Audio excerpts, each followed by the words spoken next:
እንግዲህ አንድ መርማሪ በመጀመሪያው ክፍለ ዘመን ወደ ተፈጸመ ወንጀል ስፍራ ደረሰ ብለን እናስብ። አዎ፣ እንደውም ወደ አንድ ባዶ መቃብር ቢሆንስ? ልክ ነው፣ ወደ ባዶ መቃብር።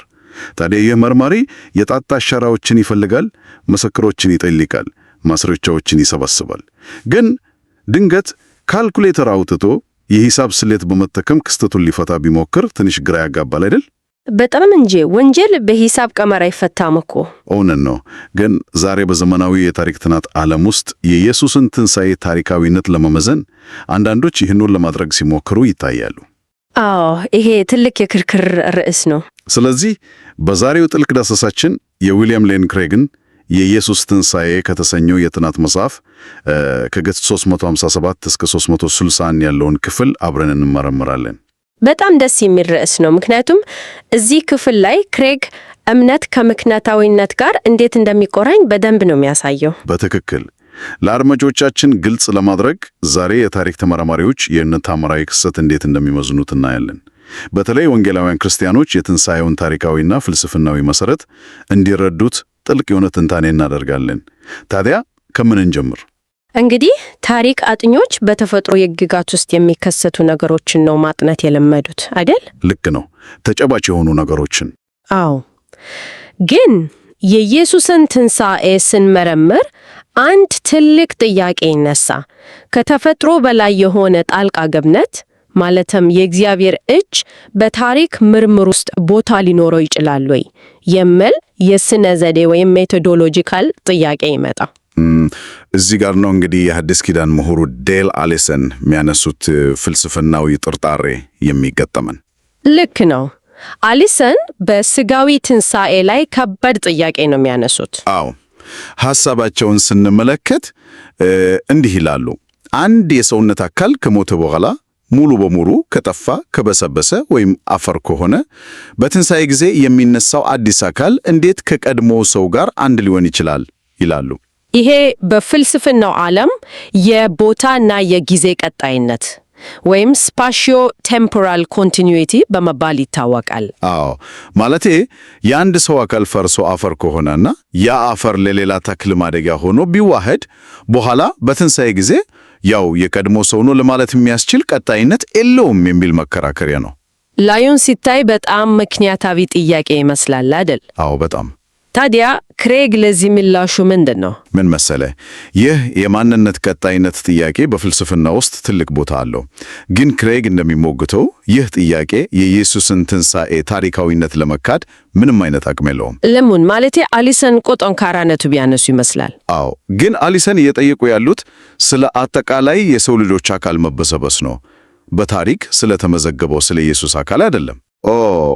አየሽ፣ እዚህ ጋር ትልቅ ልዩነት አለ። በትክክል ታሪካዊ ማስረጃዎችን እንደሚያሳዩት የኢየሱስ አካል በመቃብር ውስጥ አልጠፋም ወይም አልበሰበሰም። መቃብሩ ባዶ ሆኖ ነው የተገኘው። ማለት የኢየሱስ አካል የቦታና የጊዜ ቀጣይነትን አላቋረጠም ያለሽን ነው? ልክ ነው። ያው የተቀበረው አካል ነው ከሞት የተነሳው። ምንም የጠፋ ወይም የበሰበሰ አካል አልነበረም። ይህንን ነጥብ የበልጥ ግልጽ ለማድረግ አንድ ምሳሌ እንውሰድ።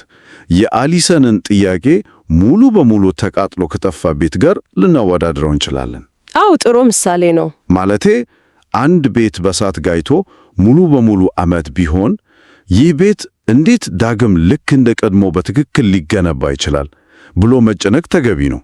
ያ አዲሱ ቤት እኮ ፈጽሞ የተለየ ሌላ ቤት ነው የሚሆነው። እውነት ነው። አሊሰንም የሰው አካልን በተመለከተ የተጨነቁ ያሉት በዚሁ ልክ ነው። ነገር ግን የኢየሱስ ቤት ማለትም አካሉ ሙሉ በሙሉ ቆሞ በሩ ተከፍቶ እና ባዶ ሆኖ ነው የተገኘው እንጂ አልተቃጠለም። ዋው፣ ልክ ነው። ስለዚህ የአሊሰን ጥያቄ እዚህ ላይ መነሳት የለበትም።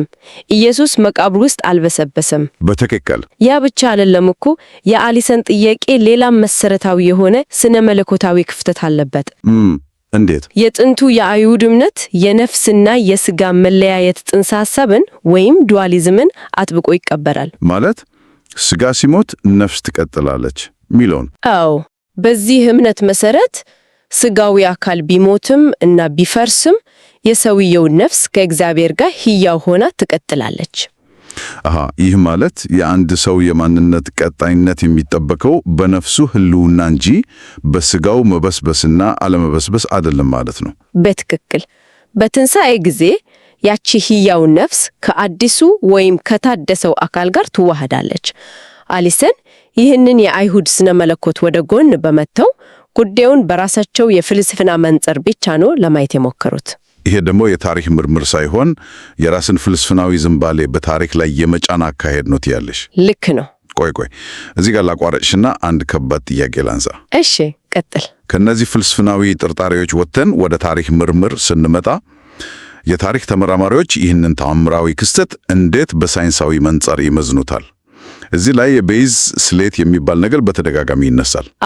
ቤይዝ ቴርም። የቤይዝ ስሌት በሳይንስና በሂሳብ ዓለም ውስጥ የአንድን ክስተት የመሆን ዕድል ለማስላት የምንጠቀምበት ትልቅ ተቀባይነት ያለው የሂሳብ ቀመር ነው።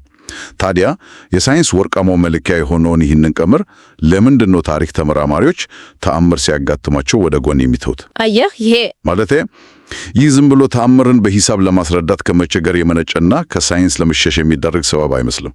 አረ በፍጹም ሰበብ አይደለም። ይህ በጣም ወሳኝ የሆነ የስነ ዘዴ ጥያቄ ነው። የቤይዝን ስሌት መተው የቀመሩን ተፈጥሯዊ ውስንነት ከመረዳት የመነጨ ነው። ውስንነት ስትይ? የቤይዝ ስሌት የሚሰራው ተደጋጋሚነት ባላቸው እና ቋሚ የተፈጥሮ ሕጎች በሚገዙ ክስተቶች ላይ ነው። ቀመሩ አንድ ነገር ቀድሞ የመከሰት ዕድሉ ወይም ባክግራውንድ ፕሮባቢሊቲው ምን ያህል እንደሆነ መረጃ ይፈልጋል። ቁጥር ማስገባት አለብህ ማለት ነው። ልክ ነው። ነገር ግን እግዚአብሔር ኢየሱስን ከሙታን ያስነሳዋል የሚለውን ዕድል በቁጥር ለማስቀመጥ ሞክር ብትባል ስንት ቁጥር ትሰጠዋለህ? ማለቴ 0.5 ምናምን ማለት አይቻልም? እግዚአብሔር ነፃ ፍቃድ ያለው እና ከጊዜ ውጭ የሆነ አካል ነው። ነፃ ፍቃድ ያለው አምላክ በአንድ የተወሰነ የታሪክ ወቅት ላይ በጣልቃ ገብነት የሚያደርገውን ድርጊት አስቀድሞ በሂሳብ ቀመር ማስላት አይቻልም። እውነት ነው።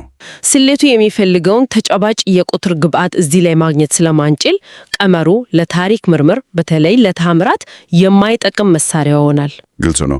ይህ ማለት በመግቢያችን ላይ እንዳነሳ ነው አንድ መርማሪ ወንጀል የተፈጸመበት ቦታ ሄዶ የቤይዝን ስሌት እንደማይጠቀመው ማለት ነው። መርማሪው የደም ጠብጣን ወይም የጦር መሳሪያን አይቶ ይህ ወንጀል የመከሰት ዕድሉ 0.05 በመቶ ነው ብሎ ካልኩሌተር አይነካካ። በትክክል መረጃዎቹን ሰብስቦ ማብራሪያ ነው የሚፈልገው። የታሪክ ተመራማሪዎችም የሚጠቀሙት ይህን ነው። ወደ ተሻለ ማብራሪያ መድረስ ወይም inference to the best explanation የተባለውን ዘዴ ነው። ይህ አካሄድ ከሂሳብ ይልቅ ወደ ወንጀል ምርምር ያደላል። ይህ አካሄድ ታሪክን ለመመርመር እጅግ አስተማማኝ የሆነው መንገድ ነው። IBE ወይም ወደ ተሻለ ማብራሪያ መድረስ ማለት ያሉትን መረጃዎች በሙሉ ጠረጴዛ ላይ አስቀምጠን መመርመር ማለት ነው። ማለት ማስረጃዎቹን እናያለን። ከነዚህ መረጃዎች ጋር ያለምንም ግጭት ሰፊ የማብራራት አቅም ኖሮት ሁሉንም ነገር ሊመልስ የሚችለው የትኛው መላምት ነው ብለን እንጠይቃለን። ተለያዩ መላምቶችን እናነሳና መረጃዎቹን መሸከም ይችሉ እንደሆነ እንፈትሻቸዋለን። እንግዲህ ይህንን ዘዴ በተግባር እንፈትሸው። ዝም ብለን በንድፈ ሐሳብ ደረጃ ብቻ ከምናወራ የታሪክ ተመራማሪዎች ለትንሣኤው የሚያነሷቸውን አማራጭ መላምቶች ወስደን እንሞክራቸው። ጥሩ ሐሳብ ነው። ለምሳሌ ኢየሱስ በመስቀል ላይ አላንቀላፋም ነበር ወይም ራሱን ስቶ ነበር የሚለውን የስዎን ቲዮሪ በዚሁ IBE ዘዴን መርምረው። ኢየሱስ አልሞተም፣ በመቃብር ውስጥ ነቅቶ ነው የወጣው የሚሉ ሰዎች አሉ እኮ። ይህ መላምት መረጃዎቹን ያብራራል? ኧረ ፈጽሞ ያብራራም። ይህንን መላምት ስንፈትሸው የማብራራት አቅሙ ምን ያህል ደካማ እንደሆነ ወዲያውኑ እንረዳለን። እንዴት? አስበው፣ በሮማውያን ወታደሮች ክፉኛ የተገረፈ፣ እጆቹና እግሮቹ የተቸነከሩ፣ ጎኑ በጦር የተወጋ እና ከፍተኛ ደም የፈሰሰ ሰው። በዛ ላይ ደግሞ ምንም አይነት ሕክምና አላገኘ። ልክ ነው። በብርድ እና በጨለማ መቃብር ውስጥ ለ3 ቀናት ያለምንም ሕክምና ይቆያል። ከዚያም በድንገት ነክቶ ያንን በብዙ ሰዎች የሚንከባልለውን ግዙፍ የድንጋይ ክዳን ከውስጡ ሆኖ ገፍቶ ያንከባልላል። እሱ ብቻ አይደለም፣ ውጭ ያሉትን የሮማውያን ዘብ ጠባቂዎች አሸንፎ ማለፍም አለበት። በመጨረሻም ወደ ደቀ መዛሙርቱ ሄዶ በዚያ የተጎሳቆለ እና በደም የተጨማለቀ ሁኔታው እኔ የሕይወት ጌታ ነኝ፣ ሞትን አሸንፌ ተነስቻለሁ ብሎ ሲነገራቸው እነሱ ደግሞ በድል አድራጊነቱ አምነው አምልኮ ይጀምራሉ። ማለቴ ይሄማ ጤናማ አእምሮ ያለው ሰውን ይቀበለው አይደለም። ይህ መላምት ታሪካዊ እውነቶቹን ማብራራት ቀርቶ የሰው ልጅ የማመዛዘን አቅም የሚፈታተነው። በትክክል። ስለዚህ ይህ መላምት ይወድቃል ማለት ነው። ሌላውን መላምት ደግሞ ደቀ መዛሙርቱ አስከሬኑን ሰረቁት የሚለውን ይህ የሰረቁት የሚለውን መላምት ብንወስድ ደግሞ የደቀ መዛሙርቱን የስነ ልቦና ሁኔታ ፈጽሞ ሊያብራራ አይችልም። ለምን? የሰረቁት እነሱ ቢሆኑስ? ምን መሰላ፣ አስከሬን ሰርቀው ወስደው ደብቀው ከሙታን ተነስቷል የሚል ውሸት ከፈጠሩ በኋላ ለዚያ ለራሳቸው ውሸት ሲሉ ከመገረፍ እስከ መሰቀል የሚደርስን መከራ በደስታ ይቀበላሉ ወይ? ማንም ሰው ውሸት መሆኑን ያውቀው ለፈጠረው ተረት ሲል ሕይወቱን በሰማዕትነት አሳልፎ አይሰጥም። አዎ፣ የማይመስል ነገር ነው። ስለዚህ እነዚህ የተፈጥሮ መላምቶች ያሉትን መረጃዎችን ማብራራት ስለማይችሉ በአይቢኢ ዘዴ ውድቅ ይሆናሉ። እግዚአብሔር ኢየሱስን ከሙታን አስነሳው የሚለው መላምት ግን የተሻለ እና ብቸኛው ጠንካራ ማብራሪያ ሆኖ እናገኘዋለን። አሪፍ። የተሻለ ማብራሪያ የማፈላለጉን ዘዴ እንዴት በተግባር እንደምንጠቀምበት አየን።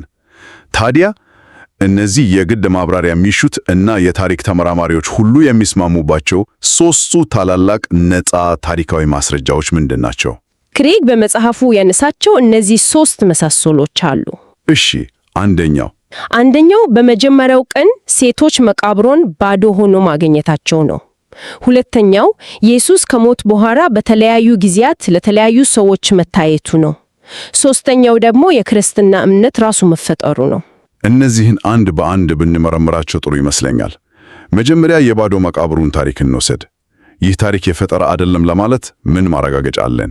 የባዶ መቃብሩ ታሪክ እጅግ ጠንካራ ታሪካዊ መሰረት አለው። በመጀመሪያ የኢየሱስ ሥጋ የተቀበረው በአርማትያሱ ዮሴፍ መቃብር ውስጥ ነው። ዮሴፍ የታወቀ ሰው ነው አይደል? አዎ፣ የታወቀ የአይሁድ ሸንጎ ወይም ሳንሄድሪን አባል ነበር። ክርስቲያኖች እንዲህ አይነቱን ዝነኛ ሰው ጠቅሶ የፈጠራ ታሪክ ቢያወሩ ኖሮ በአይሁድ መሪዎች በቀላሉ ይጋለጡ ነበር። ልክ ነው። ውሸት ቢሆን ኖሮ ያ ሰውየው ወጥቶ እኔ መቃብሬን አልሰጠሁም ይል ነበር። በትክክል። ሁለተኛውና ዋነኛው ነጥብ ደግሞ መቃብሩን ባዶ ሆኖ ያገኙት የመጀመሪያዎቹ ምስክሮች ሴቶች መሆናቸው ነው።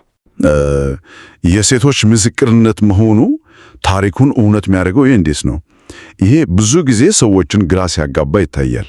ምን መሰለህ፣ ይህን ለመረዳት የመጀመሪያው ክፍለ ዘመን የአይሁድን ባህል ማወቅ አለብን።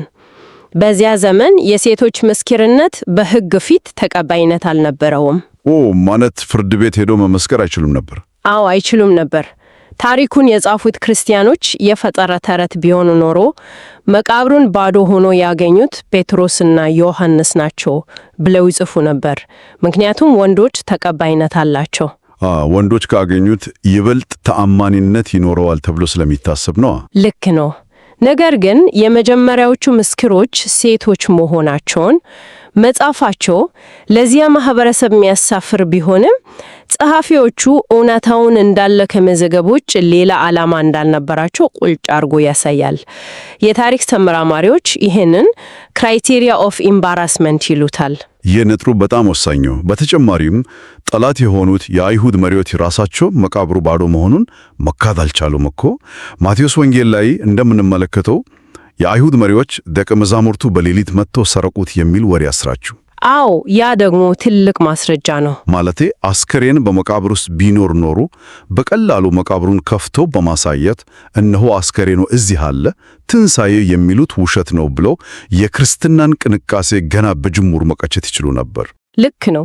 ግን ተሰረቀ የሚል ማመካኛ ማምጣታቸው መቃብሩ በእርግጥም ባዶ እንደነበር እና የኢየሱስ አካል እዚያ እንዳልነበር በራሳቸው አንደበት እያረጋገጡልን ነው። ይህንን ማስረጃ በተፈጥሯዊ መንገድ ለማብራራት የሚደረገው ሙከራ ሁሉ እንዴት እንደሚከሽፍ ያሳየናል። ወደ ሁለተኛው ማስረጃ ስንመጣ ደግሞ ኢየሱስ ከሞት በኋላ ለተለያዩ ሰዎች መታየቱ እናገኛለን። አዎ፣ ሐዋርያው ጳውሎስ አንደኛ ቆሮንቶስ 15 ላይ እንደመዘገበው ኢየሱስ ለጴጥሮስ ለ12ቱ ሐዋርያት ከዚያም ከ500 ለሚበልጡ ወንድሞች በአንድ ጊዜ ታይቷል። ይህ እኮ በጣም ብዙ ሰው ነው። አዎ፣ ጳውሎስ ይህንን የጻፈው ክስተቱ በተፈጸመ በጥቂት ዓመታት ውስጥ ሲሆን ከነዚህም አብዛኞቹ አሁንም በሕይወት አሉ ብሎ በድፍረት መዘግቦታል። እዚህ ላይ ነው እንግዲህ ተቃዋሚዎች የቡድን ቅዠት ወይም ሃሉሲኔሽን የሚለውን መላምት ያመጡት። ይህ ሁሉ ሰው ያየው ኢየሱስን ሳይሆን በሐዘን እና በናፍቆት የተፈጠረ የጋራ ቅዠትን ነው ይላሉ። ይሄ ደግሞ ፈጽሞ የማይመስል ነገር ነው። ይህንን መላምት ስንመረምረው ትልቅ የሥነ ልቦና ክፍተት እናገኛለን። እንዴት?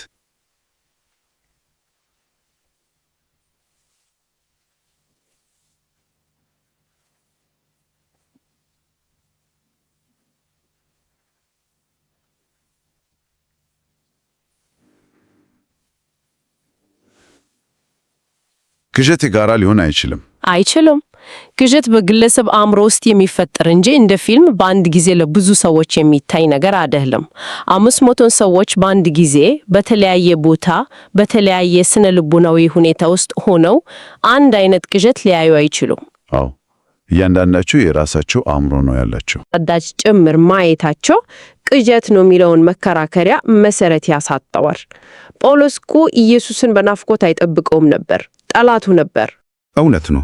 የቅዠት ሐሳብ ከስነ ልቦና ባለፈ ከመጀመሪያው ክፍለ ዘመን የአይሁድ ስነ መለኮት አንጻር ብንመረምረው ይበልጥ ውድቅ ይሆናል ትያለሽ? በትክክል። ደቀ መዛሙርቱ በሐዘን ተውጦ የሞተውን መሪያቸውን በቅዠት ቢያዩ ኖሮ ምንድነው ብለው ይደምድሙ ነበር? ምን ይሉ ነበር? የአይሁድ እምነት ከዓለም ፍጻሜ በፊት አንድ ሰው ብቻውን በሥጋ ከሙታን ይነሳል የሚል ትምህርት አልነበረውም። የትንሣኤ እምነታቸው በዓለም ፍጻሜ ለሁሉም ሰው የሚሆንን የጋራ ትንሣኤ ብቻ የሚያመለክት ነበር። ማለት በታሪክ አጋማሽ ላይ ትንሣኤ ይሆናል ብለው ያስቡ ነበር። ልክ ነው። ስለዚህ መሪያቸውን በቅዠት አይተውት ቢሆን ኖሮ እንደ ሄኖክ ወይም እንደ ኤልያስ ወደ ሰማይ ተነጠቀ ወይንም በአብርሃም እቅፍ ነፍሱ አረፈች ይሉ ነበር እንጂ በፍጹም በሥጋ ከሙታን ተነሳ የሚል ለአይሁድ ጆሮ እንግዳ ሆነ አዲስ ትምህርት አያመጡም ነበር። ቅዠት ይህንን ያልተጠበቀ ያስተሳሰብ ለውጥ ሊያብራራ አይችልም። ይህም በቀጥታ ወደ ሦስተኛው እና የመጨረሻው ማስረጃ ያመጣናል። የክርስትና እምነት ራሱ መፈጠር፣ የደቀ መዛሙርቱ ያልተጠበቀ የስሜትና የአቋም ለውጥ። ይሄ በጣም የሚገርም ታሪካዊ ክስተት ነው። ማለት መሪያቸው ተሰቅሎ ሲሞት ተስፋ ቆርጠው እና ፈርተው ተደብቆ ነበር። በአይሁድ ሕግ መሠረት በተለይም በዘዳግም መጽሐፍ በእንጨት ላይ የተሰቀለ ሰው በእግዚአብሔር የተረገመ ነው። መሲህ ደግሞ የእግዚአብሔር የተቀባ እንጂ የተረገመ ሊሆን አይችልም። ልክ ነው። ታዲያ እነዚህ የተደበቁ ሰዎች በድንገት አደባባይ ወጥተው ሞትን ሳይፈሩ የተሰቀለው ሰው በእርግጥም መሲህ ነው ከሙታንም ተነስቷል ብሎ መስበክ የጀመሩት ለምንድን ነው? አየህ፣ ይህን ጥያቄ ስንመለስ ነው የክርስቲያኑን እምነት ታሪካዊ ጥንካሬ የምናየው። የክርስትና መነሻ በአረማውያን አፈታሪክ ወይም በአይሁድ ወግ ሊብራራ አይቻልም። ለምን? አይሁዶች መሲሁ ይሞታል ብለው አያምኑም ነበር። ለነሱ መሲሁ ሮማውያንን አሸንፎ የእስራኤልን መንግስት መልሶ የዳዊትን ዙፋን የሚያቀና ኃያል ንጉሥ ነበር። የተሰቀለና የተሸነፈ መሲህ ለነሱ ማሰናከያ ወይም ስካንዳል ነበር። ስለዚህ ደቀ መዛሙርቱ ይህንን የተሰቀለ መሲህ የሚል እምነት ከየት አመጡት? ከባህላቸው አላገኙትም፣ ከጠላቶቻቸውም አልተማሩትም። ይህን ያልተጠበቀና አብያውታዊ እምነት የፈጠሩት አንድና አንድ ምክንያት ብቻ ቢኖራቸው ነው። እሱ ምንድን ነው? እሱም በእርግጥም የኢየሱስን ሥጋዊ ትንሣኤ በዓይናቸው አይተው ዳሰሰው እና አረጋግጠው ስናመኑ ነው። ዋው!